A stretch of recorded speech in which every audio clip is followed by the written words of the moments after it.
एक बेलपत्री की पत्ती,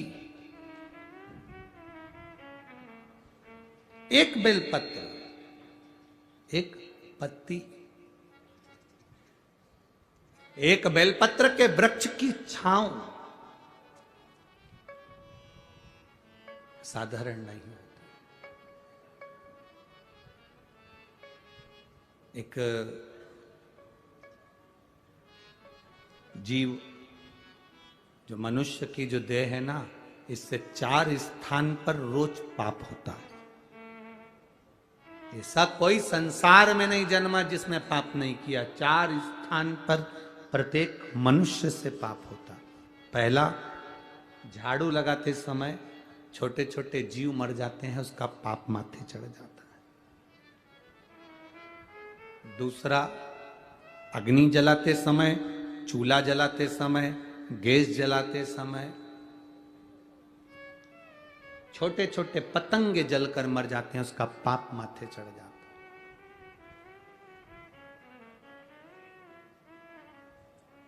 है। स्त्री, किसी पुरुष को हमने कहा कि जब रोटी बनती है, चूल्हा जलता है, लकड़ी में आग लगती है, तब पाप माथे चढ़ता है। तो पुरुष ने कहा हम तो रोटी बनाते ही नहीं है, नारी स्त्री रोटी बनाती है। अगर नारी रोटी बनाती है तो सारा पाप उसी के माथे चढ़ता होगा, सारा पाप उसी के माथे पर चढ़ता होगा। जब स्त्री रोटी बना रही है, नारी रोटी बना रही है, तो पाप उसके माथे चढ़ता होगा। पर इनको बताए कौन? हमारे धर्म शास्त्रों के अनुसार गुरु गोरखनाथ जी का आप लोगों ने दर्शन किया? गोरखनाथ जी का फोटो देखा है? गुरु गोरखनाथ एक हाथ में कमंडल रखते हैं, दूसरे हाथ में चिमटा रखते हैं। क्या रखते हैं? चिमटा। चिमटा देखा है? महिलाओं के पास में चिमटा रहता है रसोई घर में। क्या काम आता है? रोटी को सेकने का। संत भी चिमटा रखते हैं, भजन गाने वाले भी चिमटा रखते हैं। बोलो बोलो, सही है कि गलत है? संत भी चिमटा रख रहे हैं, भजन गाने वाले भी चिमटा रख रहे हैं, और घर की नारी भी चिमटा रखती है। कभी स्त्री से पूछना कि तुम ये चिमटा क्यों रखती हो, और वो भी गैस के पास, चूल्हे के पास, किस लिए रखती हो? क्यों रखती हो? जैसे गुरु गोरखनाथ जी की, जहां पर सुंदर गोरखनाथ जी की, जहां पर सुंदर आनंद के साथ में मंदिर होता है, और वहां पर एक सुंदर धुनी जलती रहती है, उस धुनी में एक चिमटा फंसा रहता है। धुनी में जो बल मिलता है उस चिमटे के बल पर मिलता है। तो वहां की जो भस्म होती है, वहां की जो भभूति होती है, वो हमको सुख, एनर्जी और रोग से मुक्ति देती है। एनर्जी भी देती है और रोग से मुक्ति भी देती है।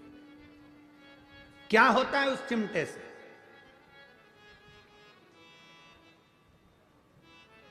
क्यों स्त्री के हाथ में वो चिमटा आ गया? कभी सोचा, कभी विचार किया? संतों की कृपा। एक बार गुरु गोरखनाथ जी महाराज भ्रमण कर रहे थे। भ्रमण करते करते स्त्री पर उनकी दृष्टि पड़ी।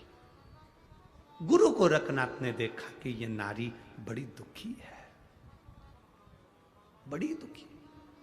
घर का भोजन बनाना, बर्तन धोना, कपड़े धोना, ध्यान देना, 4 स्थान पर व्यक्ति से पाप होता है। पहला, झाड़ू लगाने की जगह। दूसरा, अग्नि जलने के स्थान पर पतंगे जल जाते हैं।